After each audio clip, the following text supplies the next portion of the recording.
Buenas tardes. Buenas tardes, chicos. En esta oportunidad le voy a entrevistar al licenciado Anthony Condor, y realizándole unas preguntas basadas en su experiencia para niños con TEA, trastorno espectro autista. Comenzaré dándole la primera pregunta. Desde su experiencia, ¿qué características encontramos en personas con TEA, sea en niños o en adolescentes? Bien. Cuando hablamos de TEA, hablamos del trastorno del espectro autista. Y cuando nos referimos a un espectro, es muy variante de persona en persona, pero se podría decir que se repiten alteraciones en tres categorías o dimensiones. Por ejemplo, afectaciones en la comunicación, afectaciones en la interacción social y afectaciones en lo que es el comportamiento. Por ejemplo, comportamientos repetitivos o ciertos patrones de conducta estereotipados, dificultades en la interacción social para poder comprender las emociones de otras personas o los normas sociales y dificultades en comunicación. Daré paso a mi compañera con la siguiente pregunta. ¿Qué instrumentos serían recomendados utilizar para un adecuado diagnóstico de TEA en niños y adolescentes? Muy bien. Nosotros como MAPET, yo formo parte de la Oficina Municipal de Atención a Personas con Discapacidad. Cada gobierno local cuenta con un nuevo MAPET. Nosotros como MAPET no realizamos evaluaciones, sino que las realiza el MINSA. Una vez que un niño con discapacidad, un autismo, por ejemplo, pasa una evaluación con un neuropediatra, tiene lo que es un diagnóstico de TEA, usualmente para esos diagnósticos se emplean lo que es el ADOS-2. En general en nuestro país es la prueba más empleada para el diagnóstico de autismo, según lo que nosotros hemos podido evidenciar también en los propios informes psicológicos, informes neuropsicológicos que nos traen los papitos que vamos a ver. Gran parte de nuestros usuarios son personas con autismo. ¿Y de qué manera considera usted que se podría trabajar con los padres? ¿Cómo se podrían involucrar referente a las dificultades de aprendizaje que estos niños podrían realizar? Como les comentaba, cada persona con autismo es distinta. Entonces, si bien presentan alteraciones o dificultades en estas tres dimensiones, la forma como estas se manifiestan es muy diferente. Hay niños que sean no verbales, hay niños que sí expresan lenguaje, lenguaje verbal, por dicho, el propio los estereotipos son muy diferentes. Entonces, se tiene que orientar a cada padre en relación de las dificultades que presenta ese mismo y etapa de vida en el cual se encuentra. Por ejemplo, un niño con autismo va a afrontar diferentes demandas de parte de la sociedad que a un adulto con autismo o a un adolescente con autismo. Entonces, en relación con la etapa, las propias características del niño, se realiza una orientación, un acompañamiento personalizado a cada padre de familia. Pero el primer paso siempre va a ser comprender qué es el autismo. Muchos papitos llegan porque en el centro de salud le dieron un informe, un diagnóstico donde dice autismo y no le explican más. Entonces, a través de la MAPET, nosotros los acompañamos en esta aceptación del diagnóstico. Muchos papitos se niegan a aceptar los diagnósticos, por ejemplo, dicen, no, el psicólogo o el pediatra de tal hospital está equivocado, lo lleva a otro, no creo que sea verdad. Entonces, como hay un rechazo a aceptar este diagnóstico, nosotros lo acompañamos para explicarle paso a paso cuáles son las características del autismo. Y una vez que el papito ya las comprende, vamos trabajando sobre cómo fortalecer las habilidades de ese niño para que se pueda incluir dentro de la sociedad de la manera más mejor manera. Bueno, como siguiente pregunta tenemos, ¿cómo desde su perspectiva cómo van variando las características del autismo según la edad y la etapa que van atravesando un niño o adolescente? Las variaciones de las características del autismo en relación con las dimensiones va a depender de varios factores. Uno de ellos, por ejemplo, es si el niño ha recibido atención temprana, una estimulación cuando tenía 1, 2, 3, 4, 5 añitos. Eso va a ser muy crucial. Y de ahí posteriormente que el trabajo que realice constantemente el papito. Es muy importante, por ejemplo, si tenemos un niño, los chicos con autismo usualmente tienen hipersensibilidad sensorial, lo que es el carro, por ejemplo, los parlantes, todas esas músicas que pueden alterar. Entonces, en relación con ello, si el papito lo sigue exponiendo de manera fuerte o brusca a ese estímulo, va a seguir generando una reacción de aversión en el usuario con el niño con autismo. Pero a diferencia, se lo lleva un proceso, un taller de estimulación sensorial, o de terapia ocupacional, el niño va a estar mucho más familiarizado con esos estímulos y los va a poder ir tolerando un poco más. Es muy importante ir fortaleciendo la tolerancia del niño a diversos estímulos. Igual siempre va a existir la hipersensibilidad. La idea es que lo pueda tolerar en una situación social donde le amerite. Por ejemplo, el niño ni siquiera puede tomar un carro por el tema de los sonidos. Entonces, repito, poco a poco a través de estimulación sensorial, el niño va tolerando eso. O pueden emplear otros aspectos, como por ejemplo los audífonos canceladores de ruido. Tenemos la siguiente pregunta que, desde su perspectiva, ¿qué señales tempranas ha observado en niños que presentan TEA? ¿Cuáles como que los primeros indicadores que observar? Usualmente, como psicólogo, yo considero que para poder dar un diagnóstico de TEA, el niño tiene que tener cierta edad, porque los rasgos usualmente no son muy marcados y tiene que pasar una serie de evaluaciones. Usualmente 5 años, 4 años, es el común en el cual se les emite los certificados de discapacidad de los diagnósticos de autismo en la mayoría de centros de salud, excepto en los hospitales. En los hospitales, y tenemos casos de niños de 3 años con diagnóstico de autismo cuando es muy marcado. Entonces, ¿qué señales puede ver el papito? Por ejemplo, la mirada. Por ejemplo, los chicos con autismo se les suele mantener una mirada sostenida, no te miran. Ese puede ser uno de los indicadores, el tema de interacción social también, o de los propios comportamientos que puede ir teniendo, por ejemplo, estereotipos. Yo como papito veo que mi niño es sentado, no me mira, no interacciona con los cuerpos de su entorno y solamente se va a perpetuar. Creo que repito los síntomas así. Entonces puede ser un indicador para que como papito yo lo lleve a un centro de salud para que pueda pasar una evaluación. Pero la evaluación es fundamental.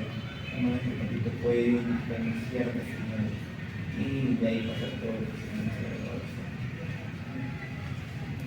La siguiente pregunta, ¿qué acciones se pueden realizar con los niños que tienen TEA cuando están en clases? ¿Cómo podemos abordar estos temas para su aprendizaje? Bien, por ejemplo, ahí depende del tipo de TEA. Los TEA son los chicos con autismo se clasifican en tipo 1, tipo 2 y tipo 3. Usualmente los tipo 3 suelen incluirse en los centros de educación básica especial, que son los CEBES del Ministerio de Educación. Ahí entran los chicos con discapacidad severa. Pero los tipo 1 y tipo 2 frecuentemente entran en los colegios regulares o de educación básica regular. En los CEBES hay todo un sistema dentro de las aulas que fortalecen la autonomía y la estimulación sensorial de los niños con discapacidad. Son salones donde no se suele hacer mucha bulla, donde se dejan los estímulos al niño, donde cada niño tiene una carpeta con su foto, por ejemplo, y hay patrones muy establecidos. Y a veces los niños con autismo, al momento de que son, ponen patrones establecidos y algunos tienen o usan organizadores visuales. Entonces, a través de un pictograma, ahora toca sentarnos, ahora toca hacer esto, ahora toca recreo, por ejemplo, ahora toca comer. Entonces el niño se prepara para la actividad siguiente que va a tocar. Y, por ejemplo, en las carpetas están mis fotos. Yo me llamo Jorge, por ejemplo, está mi foto y está mi nombre ahí. Entonces yo ya sé que la carpeta es mi carpeta, cosa que no puedo en un colegio regular. Un colegio regular, en los centros nacionales, donde hablan de discapacidad, la carpeta es de cualquier persona. Entonces es un poquito más complejo. De ahí los propios docentes, gracias al informe que se les brinda, emitido por el MINSA, se les comparte la información al docente y el docente realiza un plan de adaptación curricular, que significa que yo como docente tengo una clase preestablecida para trabajar con un centro de primaria. Entonces entra un niño con autismo tipo 1, y el doctor me brinda el informe. Yo sé qué características tiene este niño a través de su informe. Entonces adapto mi clase para poder trabajar con él. Entonces allí ya depende de la estrategia que puede ir implementando los propios docentes. En algunos casos, las primeras 2 semanas de adaptación vienen con los padres de familia, porque hacer un ambiente nuevo para el niño con autismo puede ser chocante. Entonces una figura familiar a ellos les puede ayudar las primeras 2 semanas y poco a poco ir soltándolo para que puedan interaccionar con sus compañeros. Quizás los aplausos alteran, entonces dentro del aula no se aplaude. ¿Por qué? Porque es un estímulo que puede generar un estímulo desagradable para el niño con autismo. O por ejemplo, tocar la témpera, o es una actividad con témpera con los niños, con la escritura. Y al niño con autismo no le gusta tocar la mano, es tener esa sensación. Entonces, utiliza esta herramienta, le doy un pincel, le doy una esponja, por ejemplo. Entonces, se adapta según las propias necesidades del niño. En los CEBE ya todo el salón adaptado, pero en los colegios de educación básica regular, el profesor realiza adaptación en relación del informe. A través de esa información, ya va realizando las adaptaciones de la enseñanza y del propio ambiente que se requiere. Hay colegios donde los niños también llevan su organizador visual, que ayuda bastante con los niños con autismo. Entonces, en el colegio regular podemos poner el organizador visual de Jorge en la pared y ya Jorge sabe cómo tocar matemática, comunicación, pegamos la foto del profesor también. Entonces, ya tocó con el profesor tal. Entonces, el propio niño usa el organizador visual. Pero hay organizadores visuales en cuadernos también que pueden crear, no necesariamente en la pared. Y como última pregunta, ¿cuáles son las mejores estrategias para poder manejar los comportamientos desafiantes que pueden tener los demás? Comportamiento desafiante. Hay que entender el comportamiento desafiante. Cualquier sea un comportamiento no usual, por ejemplo, la agresividad. Cuando los niños con autismo tienen algún arrebato o algún o quizás Las pequeñas crisis que les dan, por ejemplo, se podría decir que se meten en sí mismos, empiezan a golpearse la cabeza, a dar vueltas, gritar. Ante esos comportamientos, nosotros cómo podríamos reaccionar para poder ayudarlos, o qué se debería hacer en esos casos. Nosotros acá en OMEPET trabajamos con un enfoque conductual, entonces las conductas tienen una razón. Trabajamos mucho con el análisis de la conducta. Entonces, cuando un niño puede entrar en una crisis, por así decirlo, o realiza una conducta no adecuada, nosotros lo primero que tenemos que hacer es identificar qué pasó. ¿Qué pasó? Por ejemplo, digamos que un niño con autismo empezó a tirar el rompecabezas con el que estaba jugando. Entonces, analizamos la situación. ¿Qué pasó antes para que el niño realice esta conducta? Entonces, vio que el rompecabezas le faltaba una pieza. Entonces, nosotros ya conocemos que por el propio hecho del autismo, algunos niños siguen no son muy estructurados o rígidos con ciertos patrones. Entonces, que el rompecabezas tiene que estar completo. Si no está completo, no me siento cómodo. Entonces, hay un estímulo no agradable para mí ver el rompecabezas que esté completo, pero quiero completar. Entonces, no hay una solución para esto. Con mi conducta de escape a este estímulo no agradable, desaparecer el rompecabezas, que no lo quiero ver, pero lo agarro y lo tiro. Entonces, muchos de los chicos también tienen que analizar la función de la conducta. Todo el proceso tiene una función. Entonces, hay que comprender qué función tiene esa conducta que realizó el niño. Una función de acceso o una función de escape. Si es una función de escape a un estímulo no agradable, entonces la siguiente vez ya no le mostramos ese rompecabezas, porque no es agradable para el niño. Ahora, por ejemplo, si vemos que el niño tiene un chocolate, cuando en la calle tiene un chocolate, que no accede al chocolate, o sea, no puede acceder porque el chiquito por X motivo no le puede comprar. Entonces, puede entrar en una conducta no adecuada. Ante esas situaciones, lo que se puede hacer es cambiar el foco de atención del niño, también anticipándonos como padres, como psicólogos, a que la conducta escale, porque las conductas suelen escalar poco a poco. Entonces, a veces poco a poco, a veces en 30 segundos, pero nosotros tenemos que ser rápidos para poder quizás usar un estímulo que pueda sustituir eso que desea. Quizás tenemos un juguete que le gusta. Entonces, ya no me puedo el chocolate, pero usamos un juguete, necesitamos que la conducta escale y le explicamos, no tenemos problemas de chocolate ahora, y seguimos con el chocolate en situación de una emergencia, ¿no? Cuando vea utilidades, fortuito. Pero lo ideal es evitar los estímulos que no son agradables para él e irlo trabajando poco a poco. ¿Ven? El tema de la tolerancia, pero siempre va a haber dificultades en este tema. Por eso los padres están muy preparados. Cada padre con su hijo sabe qué estímulos lo alteran, qué estímulos pueden crear situaciones. Entonces, nosotros trabajamos en la prevención. Evitar estas situaciones y ir afrontando a través de la intervención psicológica. Hay niños situaciones que pueden ser no agradables, pero ir buscando conductas adaptativas, unas conductas adecuadas, por hecho, comprendiendo la función que puede haber tenido. Por ejemplo, imaginemos que es un niño con TEA y no le gusta la sopa. Yo como mamá voy a la casa de papá, entonces agarra la sopa papá y la tira. ¿Por qué? Porque no le gusta, es un estímulo no agradable para él. El olor, quizás es el olor, como dice ahí, la posibilidad sensorial es sensible a ese olor de la sopa. No le gusta, o el propio sabor. Entonces, ahí lo que podríamos hacer es modificar esa conducta de tirar la sopa porque una valorización de no, por ejemplo, no, sopa no. Entonces, sopa no. Entonces,